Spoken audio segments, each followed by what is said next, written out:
This channel is for educational purposes only. Please do your own due diligence before making any investment decisions.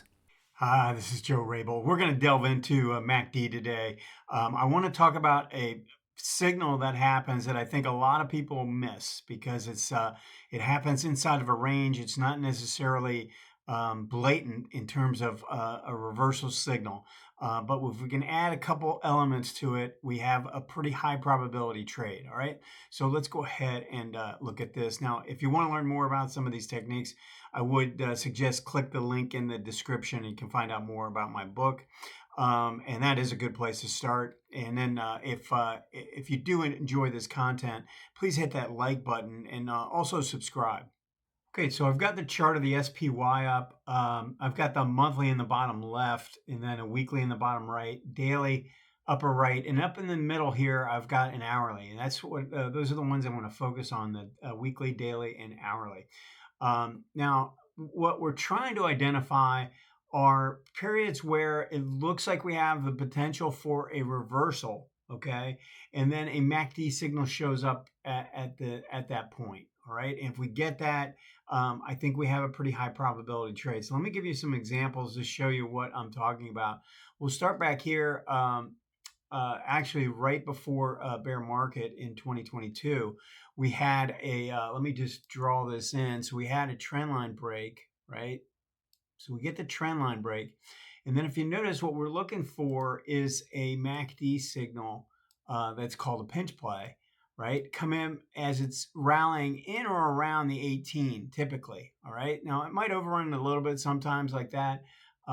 It might actually not reach it sometimes. But most of the time, we're looking for this pattern, and we kind of want it to be a little bit more blatant on the MACD itself, right? We want to see, in other words, sometimes you can get a little pinch like this, but that you don't really see anything happening with the MACD itself, okay? So we're interested in this type of a pattern. Now, we like to have the trend line break associated with it, okay?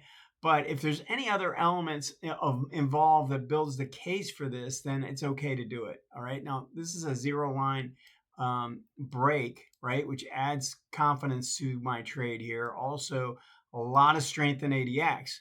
So we've built up a pretty strong case that this is a pretty solid trade there. Okay. Now, if we go to this next one, we have the same situation where we break the trend line, okay, and then move up and pull back. Now, that distinguishes this trade here at the zero line, okay, versus the one just below the zero line. Now, I don't have a problem doing these below the zero line if we have, I prefer to have some form of a trend line break or something like that. Now, there could be other things that could take place here. It really did. We had a divergence at the low, right? And then this pushed up and made this little higher bottom. So I'm not saying you couldn't do this one here, but in terms of what I'm talking about today, we break the trend line and we get this essentially the reversal, which is the 2 being a pinch play. And in both of these cases, they're right at the zero line, which is essentially telling us that the trend is likely shifting if we get follow through. So that's 2 examples. Let me just give you another one that's a little bit different. So if you notice what took place here at this peak, we don't really have a good trend line break. If I'm looking at the last, this would be the last bottom prior to the peak.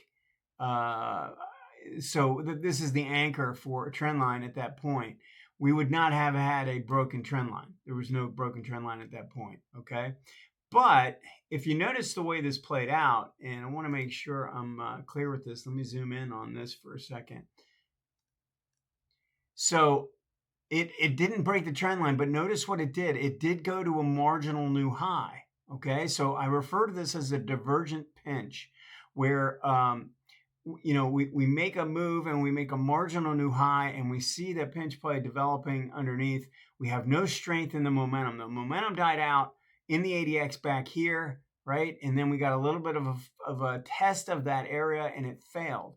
So I actually think this is a pretty good signal because we went to a new high and did not did not follow through from that. We reversed from that. All right.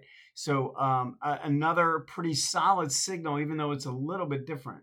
All right. Now let's go to the daily chart because I wanted to show that this can take place in any time frame.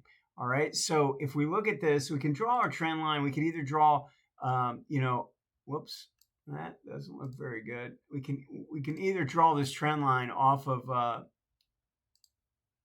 this level here back and kind of draw it in this fashion, right? Or like what you typically do is off the lowest price pattern and you'd break the trend. Either way, you're breaking the trend line with this move to the downside, okay?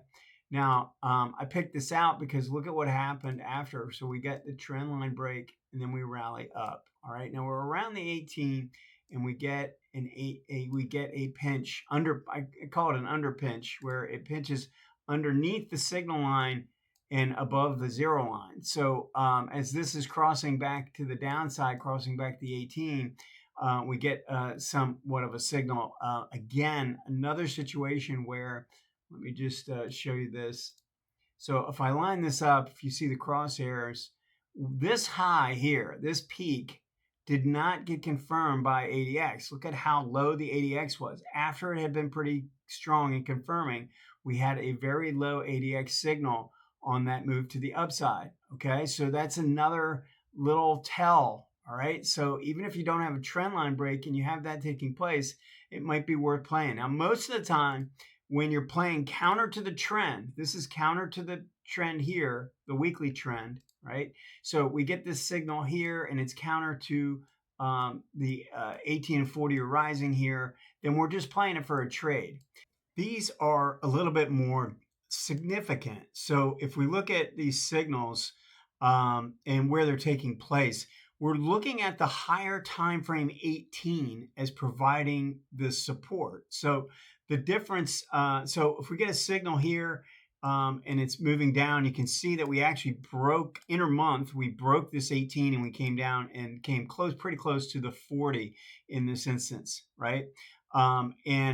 This signal coming back to the upside broke above. So that was in April, and that was essentially a signal that was breaking above the 18-month line here. All right, so that's a little bit different because we're getting a shift in the trend, and a lot of times when you get a shift in the trend that is a little bit more significant, you're going to have a break of the 18. Okay, obviously with an upward bias in this situation.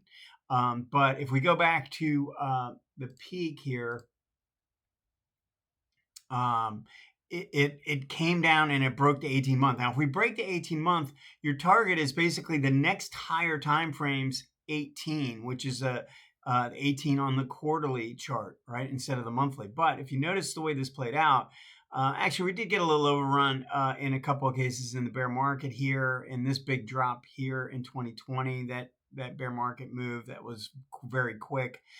We did break through the 40, but you can see where the 40 kind of acts as support when it's a little bit more of an orderly decline. Okay, so you do want to be using that as much as possible and understanding a higher time frame. So if I do this on the hourly, I know that I'm making the target. So if I were to short something off of a peak that is developing this way, then my target is the 18 on the daily chart, unless we're breaking the 18, okay, on that time frame.